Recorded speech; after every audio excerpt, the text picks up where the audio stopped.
2 weeks after my family humiliated me at Thanksgiving, they showed up at my apartment pounding on my door. Security had to escort them out. And even that didn't stop them. Here's how a missing Christmas gift turned into police warnings. My mom calls it our early Christmas dinner, even though it always lands on Thanksgiving. Everyone is off work. Everyone is obligated to show up. I drove nearly 4 hours back to my parents' house already tense. I almost turned around twice. Once at the highway exit. Once when my mom texted, "Do not forget dessert. Guilt works better than gas." I walked in holding a homemade pumpkin pie and a smile I had practiced in the car. The house was loud. Football blaring. People talking over each other. Everyone playing Happy Family like it was a commercial. I stayed quiet. I always did. After dinner, my mom stood up and clapped her hands like she was running a show. She brought out a massive gift bag stuffed with wrapped boxes and started handing them out. My dad got a new golf pullover. My uncle got an expensive bottle of wine. My sisters got matching bracelets and a spa voucher. Hugs. Compliments. Smiles aimed at my mom like she had won something. I waited. The bag emptied. She did not look at me. I finally asked, keeping my voice light, "Is there one for me?" She didn't hesitate. "You should be grateful you're allowed to sit at this table." My uncle laughed. "At least we still remember your name." The table erupted. My face burned, but I didn't give them what they wanted. I nodded once and said, "Good to know." I left early. Drove back to Chicago in silence. Threw the pie in the trash when I got home and sat on my kitchen floor staring at my phone.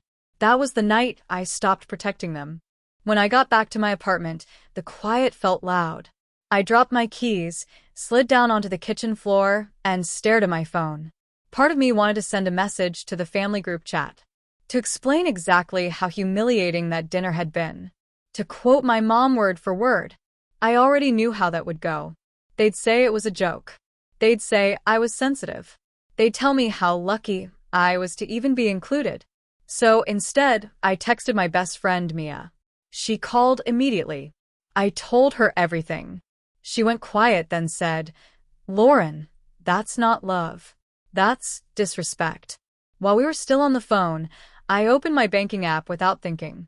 Charges filled the screen. A gym membership. Streaming services. An Amazon Prime family plan. Then more. Food deliveries. Ride shares. Gas money. Last-minute tickets. All those, "Can you just put it on your card?" Moments that never came back. That's when it hit me. They laughed at me like I was nothing, but they lived comfortably on my money. I wasn't family. I was infrastructure. Mia asked, "What happens if you stop?" The thought scared me. It also felt like oxygen. That weekend, I sat at my table with a notebook and my laptop and wrote everything down. Every subscription. Every automatic payment. Every emergency that somehow landed on my card. Then I started canceling. Click. Confirm. Remove card. Each confirmation email felt like setting something heavy down. I didn't announce it. I didn't argue. I just stopped. 3 days later, my mom called. No hello. My gym card declined. "Did you mess something up?" "No," I said. "I canceled it. You'll need to pay for it yourself." The silence was sharp. That's when they realized something had changed. The calls started immediately. My mom reminded me how important those classes were for her health. My dad complained the streaming services weren't working. My sisters hinted about trips they'd already planned. They all said the same thing in different ways. Family takes care of each other. I said, care goes both ways. Then the group chat exploded. Passive-aggressive quotes about gratitude. Comments about money changing people. Messages about forgetting where you came from. I muted the chat.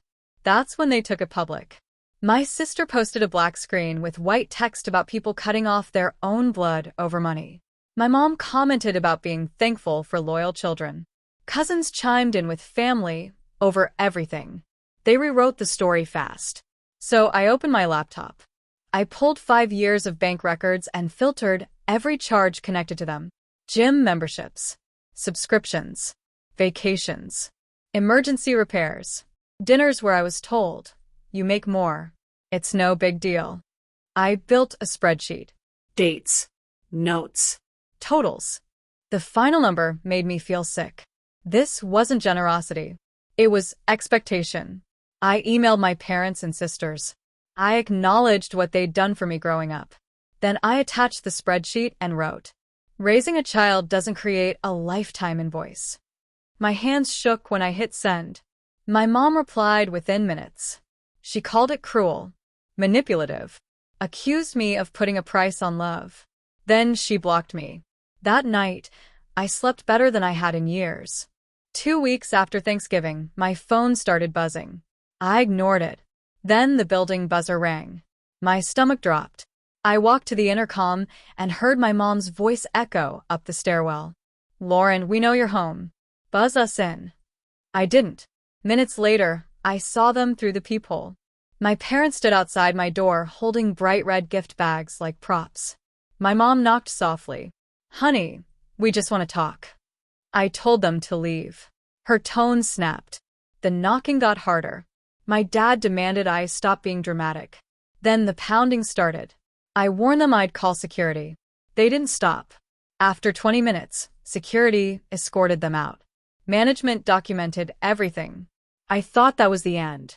It wasn't. They came back days later with my uncle. They blocked my hallway. Told me I was coming home for Christmas, whether I liked it or not.